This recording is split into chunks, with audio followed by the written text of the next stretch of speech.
Okay, well, hi, followers of Reach Out Recovery. Welcome. Today we have a very, very special guest. She is a master coach, a self-help guru. Would you call yourself a self-help guru? Maybe. I don't know. A mom. I'm a mom. She's in everything. She's in Yeah. everything. She has a wonderful line of self-help books. And today we're going to be talking about her newest book. So please welcome Elizabeth Hamilton-Guarino. Thank you for having me. I'm Yeah. glad, I'm glad we met. I'm glad we found each other. Me too. I, And the I universe love has a that. funny way of doing that. Yeah. So the first thing I'm going to ask you is just can you describe the book in just a minute or two and let everybody know what we're talking about today? Sure. So I'm the author of the new book, The Success Guidebook, How to Visualize, Actualize, and Amplify You. And in the book, what I'm trying to do is I really seek to help us all redefine success. I'm really tired of seeing all the data and analytics and all the pressure and all the things that people, say it or make you a success. And really what I want to do is back that up and have us all feel like we're enough as is and that we can go from there. I think a lot of us don't feel good about ourselves, and I just want us all to stop and give us a hug. My book's kind of like a hug from me to you. I That's love what that. yeah. So it kind of brings me into my first question, which is why are people so obsessed with success? Because we compare ourselves to everybody and everything and everyone, and I think we're wired that way. We're looking around going, okay, who's doing this? Who's doing that? Am I doing that? Oh, I've always wanted to do this, but I didn't. There's so many facets of it. Success is multifaceted. It's in every area of your life, from your career to your relationships, to your spirituality, to your behavior, it's in every area of your life. It touches every aspect of your life. And so we need to back it up and say, well, what is it that makes me successful in that area of my life? And I go, okay, do you have a smile on your face? Are you peaceful? Is your heart settled? Are you happy? More things like that. They're not necessarily tangible, but they're certainly pragmatic. So you lead right into the second question, which is we have these ideas that society has given us that success is a house and a marriage and a successful career. How should we be thinking about success that is a little bit more user friendly? Yeah. So, okay, I'm almost 55. Now, I want to just say ahead of time, if you had asked me these questions when I was like 20, I might very well have said a house, this much money I'm making per year, this, and another thing, right? So I'm a little older and I'm like, okay, what really is success? And how do we and how do we operate successfully? So I understand that people want things. I just don't want people to want things at the sacrifice of everything else in their life, including their happiness and how they feel about themselves. So where I want us to do is learn how to root whatever it is that we're doing in gratitude and root very heavily in self-love and worth. And when you have your foundation in place and you know if you go a little bit to this way, you can kind of come back to your foundation, or this way, come back to your foundation. You know when things are out of balance and so forth. I seek to really help people put their, roots down in gratitude so that they already feel abundant. So everything else is like icing on the cake. That is so important. So you've met my mom. I Yeah, grew up I love with your a mom. very successful author mom, You and did? she struggled with feeling happy and successful, even though she was. So, how Yeah. do you explain to people that sometimes the things they think that are going to make them successful, they get them, and it doesn't actually feel the way they think it's going to feel?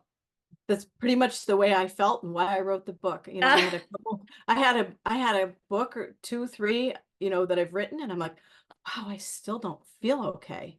I thought, oh, once this gets out there and everything like that, I'm going to be at peace. I'll have helped people. I'll have done the things I wanted to do. I've checked all these boxes and so forth. And the truth is, that quest for more and more and more, and somebody telling you you're worthy and great, and here's an award, and here's a this, and here's some money, and here, whatever it is that you're trying to fill up this like empty pit of need in a way. And once you fill that need up with yourself and your self-worth, a, an abundant attitude, a grateful attitude, looking around going, this is all right. Yeah. But it might take a few it might take a few bumps along the road to get to that point.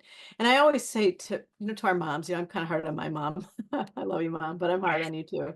And I'll say I have this new quote. It's like, be nice to your mom. She's living for the first time too. I'm like, there it is.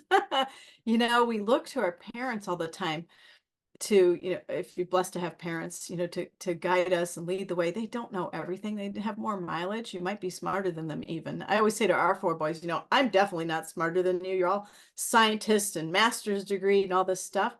But I'll tell you what, in my years, I may have seen it. I may have done it. I might know how to navigate that or whatever. So ask. And if you see it better, you let me know. So it Yeah. works both ways to kind of learn. Yeah.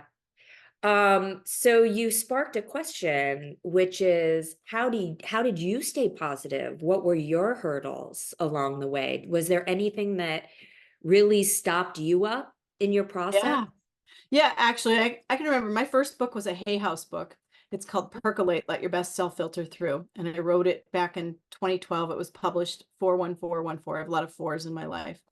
And I can remember them telling me, I submitted it, Percolate the ABCs of Life, after my dad's stroke and a series of things he rattled off in a speech therapy session and all this stuff. And they were like, no, you got to rewrite this. It should be this way, blah, blah, blah, blah, blah. And I can remember papers all over the floor, in the middle of the floor, bawling. I can't do this, dramatic, kind of thing.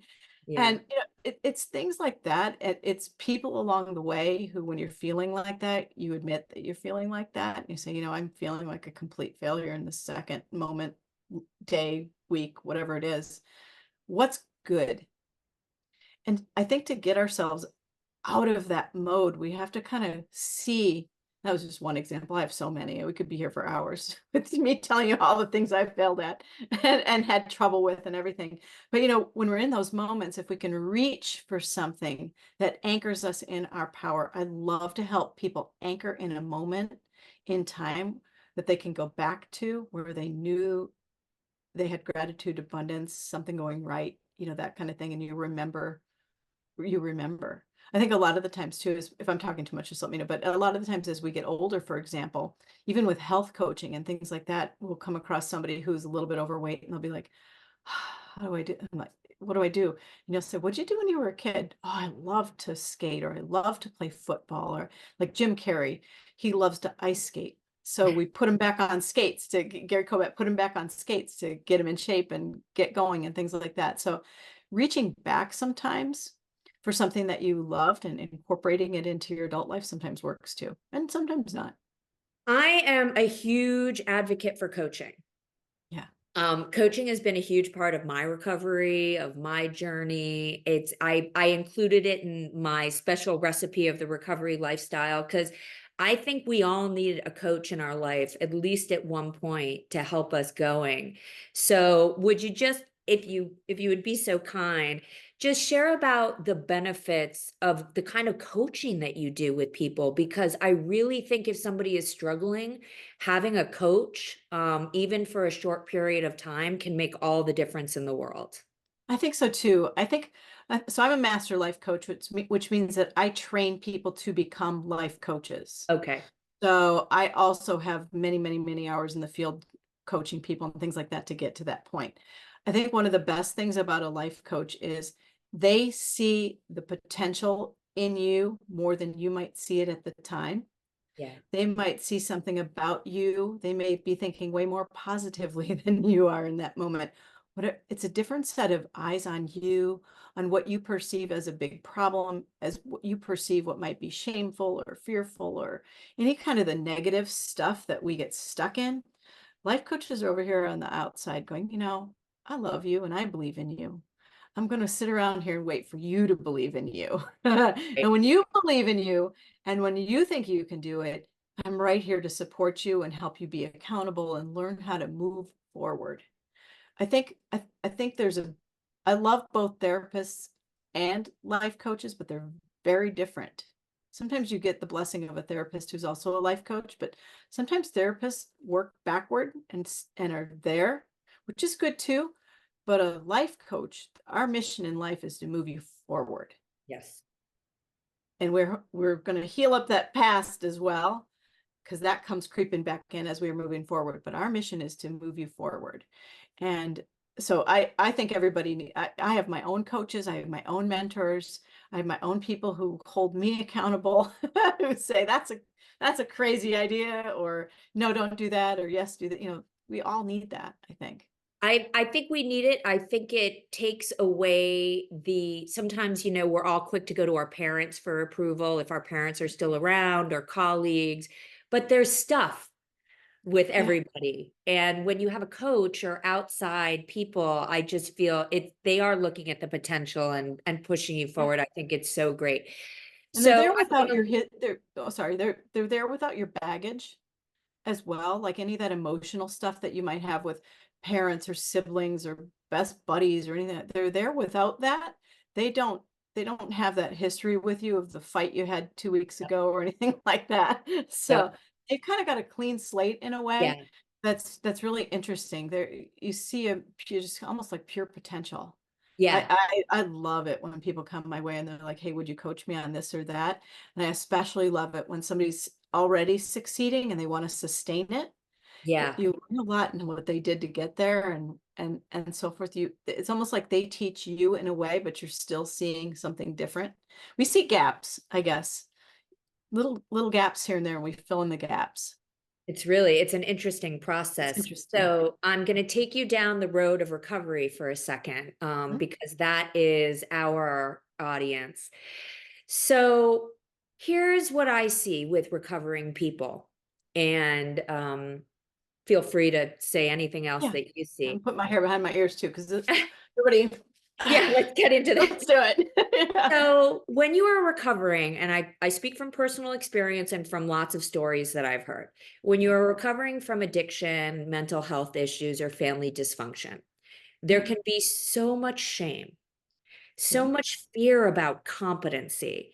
I just didn't think I could do anything when I re-entered the world in a healthy way. So how do you talk to people who are they've got a step down because they're just trying to come up through this? Oh my God, I've been a failure. I've screwed up my life. There's something wrong with me. I'm mentally ill. Yeah, all the things we believe that are little things we tell ourselves that aren't really true. So somebody's Um, coming back into the world from treatment or from recovering from an issue, and they want to succeed and they want to feel great. yeah, And what would you say to that? I'm going back to love. Okay. I am. I'm going to self-love, worth, and value. Because I think in those moments, people might have big, you know, potholes there in the self-love, worth, and value. And to heal that up so that we do feel like we're loved, we do feel like we have something to contribute to to pinpoint what it is that we are going to contribute to the world, or why you're here, or what's your purpose. And if you don't feel loved, well, let's apply the love back to ourselves and so forth. It's a that is a really tricky topic. It is very hard to help people, especially when they don't necessarily want to help themselves yet. Getting a hold of and somebody will, like I've had several instances. I'm going to go with sugar addiction. Great. We go there for a minute. It's another kind of addiction. I have it. That's my addiction. I have sugar addiction, and I will fluctuate weight and things like that. Not too bad anymore, but I'm 5'3" and in a really big hair day, I'm 5'4", and yeah, I've had 4 kids, and I am, I like ice cream. I'm sorry, and pizza for that matter. So yeah, and I think I have that personality too, where I could, if I'm going to do it, I'm going to do it really well. So here we go, kind of thing. I'm all in all the time on whatever I'm going to do. So I'm going to share a story though, that all in at a young age for me meant that I didn't drink very much. I have a story. I don't drink as an adult, or in like probably since about age 20. I have one really bad instance, which I'll share with you. I think you know the story already anyway. I don't take prescription drugs. I don't do drugs, those kind of things. So I'm a clean human being, but I love sugar. Back to my alcohol story. I went to college like everybody does, kind of thing, and was drinking up a storm. And I had a year at college where I was just crazy. And I went to a frat party, and I was an old gymnast, and they had this team competition thing where if you walked through the mud on your hands with a guy holding your feet, and you took a shot and then walked the other way and took a shot. I'm like, I can do this all day long, because I'm a gymnast. Walking on my hands is perfect kind of thing, not realizing the alcohol going in. And I had somebody drove me, and I had to get on the bus and go home later that day back to Davenport, Iowa. My dad was there to pick me up. I literally got off the bus, I don't know how I got down the stairs. I basically fell off the bus into his arms and threw up all over him. And I really haven't had a drop of alcohol since that. I'm like, this is not a good recipe for me to go down this path, because I can do it well and I'm not doing this, kind of thing. And I've written that in my books and things like that. But my dad was so mortified by my behavior. Like, absolutely, like, what in the world? Oh my gosh, you're like we've never had any issues with you, kind of thing. And so I don't know. I don't know how red I am in the face telling that story either. But, and I kind of rambled and so forth, but, I think people need to know that. Right. Because, in those moments, in that moment right there, I'm like, oh, wait a minute. I'm going to choose me. Right. And I chose me a really long time ago. And it's been hard to choose me. Let me tell you, I have been so bullied in my lifetime for not drinking alcohol. I can't even tell you. I I was believe it. excluded. I almost want to cry about it. Excluded, bullied. What's wrong with you? Blah, blah, blah, blah, blah, blah, blah, blah, blah, blah, blah, blah. My whole life. It continues even to this day. And it's What? fascinating. I'm a recovery advocate over here, and Yeah. we're getting bullied for being healthy, for not wanting to put poison into our Yeah. bodies. Yeah. So the other thing I don't do is smoke, or Juul or anything like that. But I get it. I understand that people do, and I'm not saying it's this, that, or another thing. But when you make a choice to not want to do that anymore, it's like you're going to put your stake in the ground, sort of, and say, I'm going to choose me. And guess what? This is going to be, it gives me chills, actually. It's going to be really not that easy. Yeah. I don't think it's really not going to be that easy. And it's going to go counterculture. It's going to go counter friends. I might lose some friends. I might pick up some different friends. I get, but that moment where you choose you and choose your health, we need you. Yeah.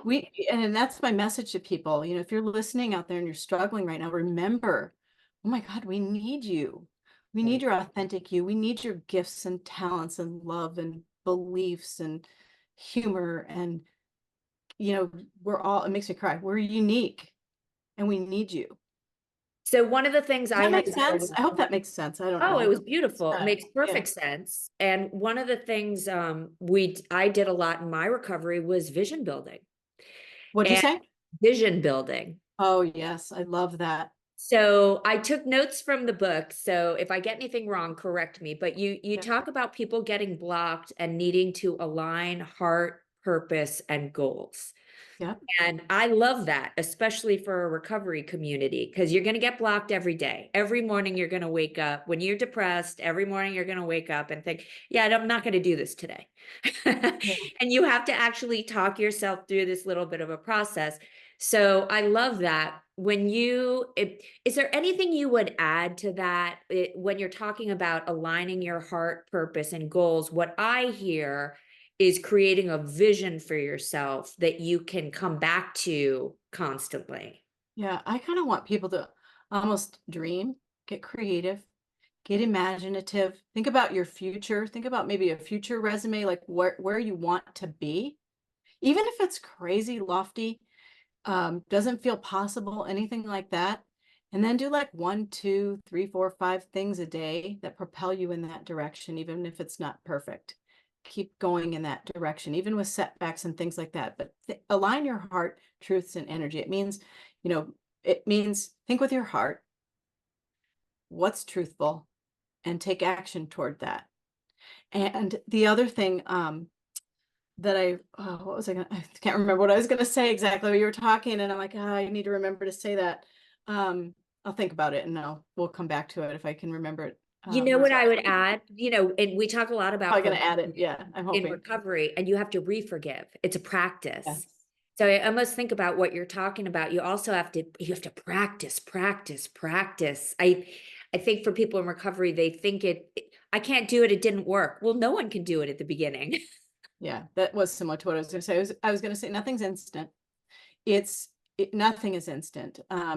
Even Taylor Swift isn't instant. She's worked really hard for a really long time. It's not overnight success. It's almost like habit stacking your little successes. Yes. And not feeling like, one of the best examples I think of this is like, okay, I'm setting my mind to this New Year's resolution.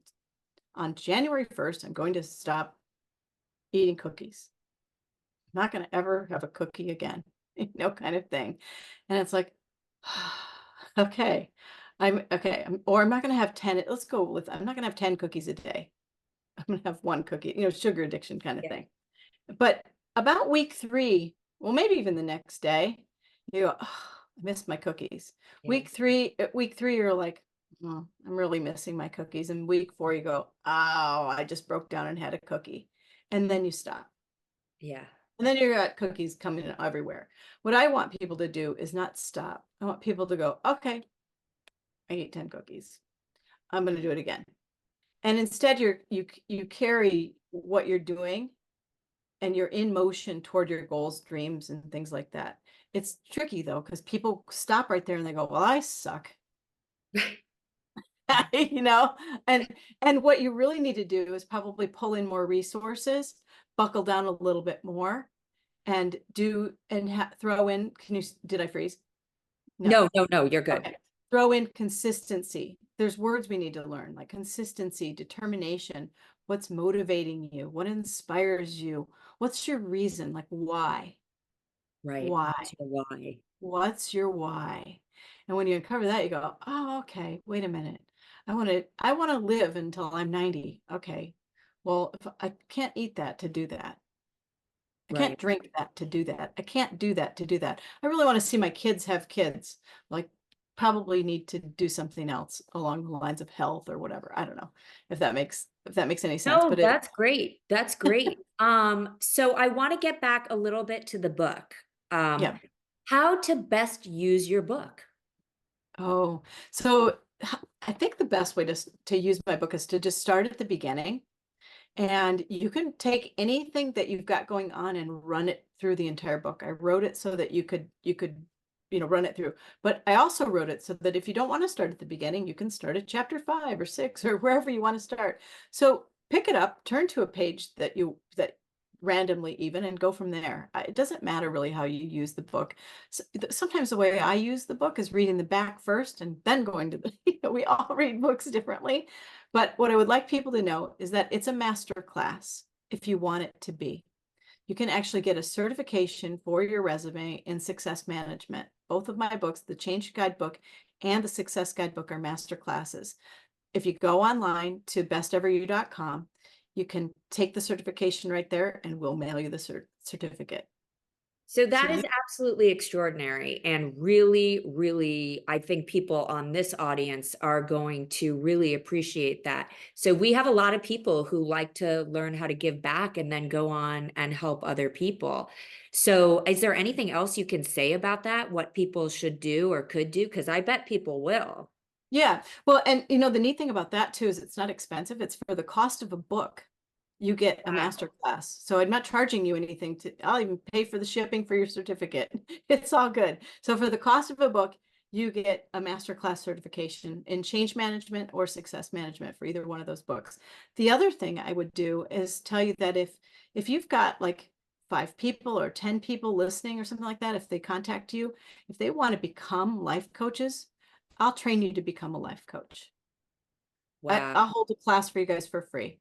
If you guys, if we want to put 10, 5, 10, you work through Lindsay, we'll figure out the number, whatever. If people want to actually become, and that'll put a CPC designation after your name, certified professional coach after your name. So you'll become a CPC.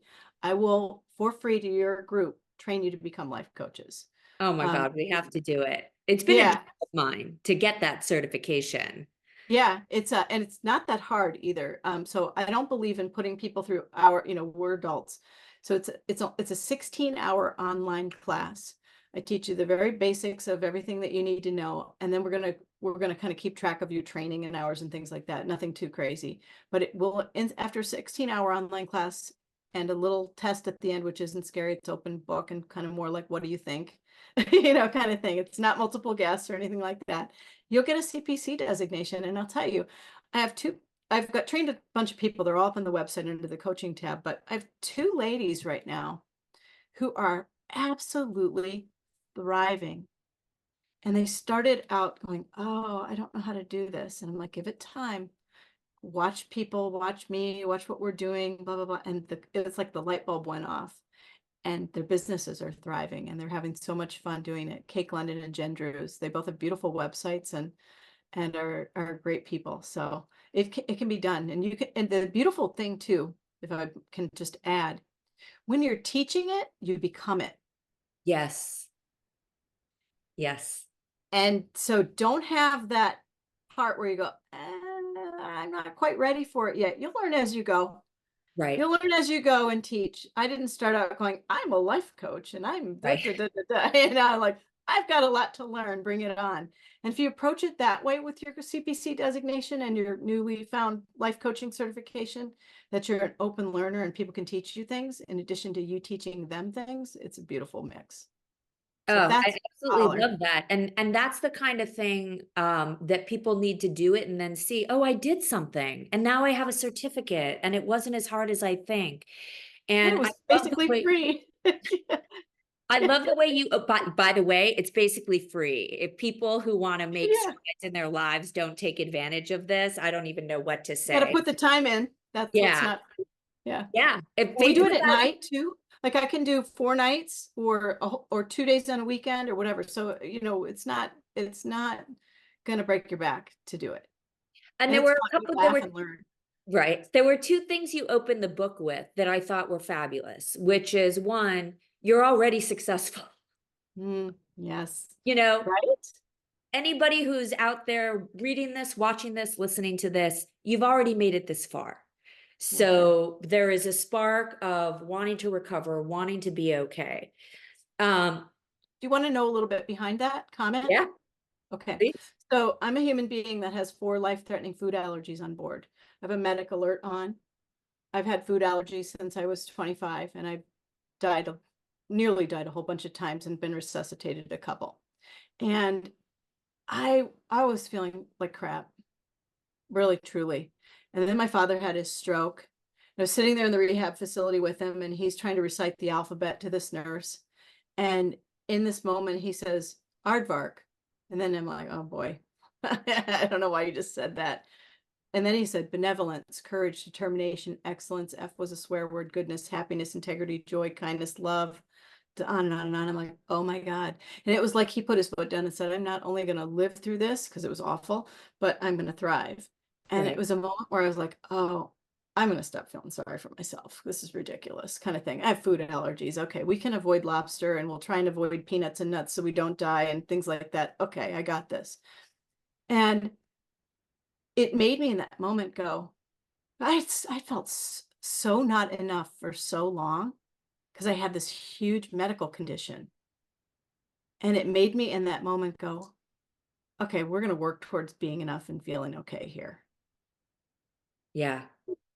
We're not going to feel less than, where there's a lot of stuff that people have and things like that. We can do this kind of thing. But whenever you have anything that you perceive that is less than somebody else. So for example, if I just went like this, we're going to just use you as an example, if you don't mind. If I went, oh, Lindsay has better hair. Look at those eyelashes and those beautiful eyes and her straight teeth and God, what a pretty necklace and this and that. But she's so much better than I am. And I've got my arms crossed just because I'm like, kind of thing. And if you did that with me, we would not be here. Right? And so when we Oh, put that, you've when we got let our straight arms hair, you're go, married, you've got the kids. Are you we're kidding? so different. But you know what? We both are so enough, and we're both so beautiful in our own way.